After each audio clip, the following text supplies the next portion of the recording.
So hey everyone, in this video we are going to see how to set up TalkTalk View box install, internet setup and activation guide. So physical installation. First, position your box near your main television and a working wall aerial socket. Then connect the area. Take your existing TV aerial cable from the wall and pull it directly into your antenna input out of back of your view box. Connect to the TV. Plug one end of the HDMI cable into the HDMI port of your box and the other end into an HDMI cable slot of your television. Plug in power. Attach the power cable to the back of your YouView box. Put it into the wall socket and switch the main power on. Step 2 is internet setup.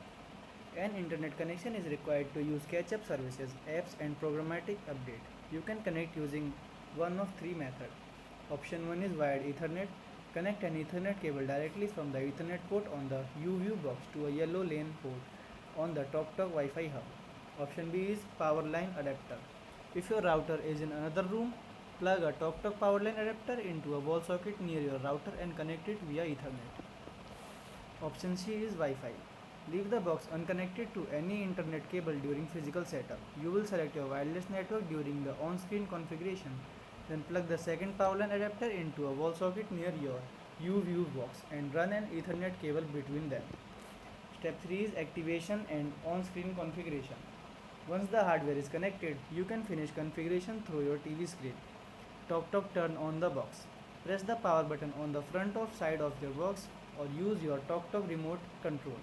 Select the TV source. Grab your TV remote. Press the source of input button and choose the HDMI port matching your box connection. Follow the step wizard. The TalkTalk logo will appear followed by an automated setup by step guide.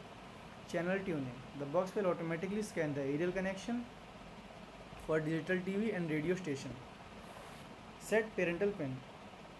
To default system pin is 1234. The wizard will prompt you to change it to lock adult content to set viewing restrictions. Thank you.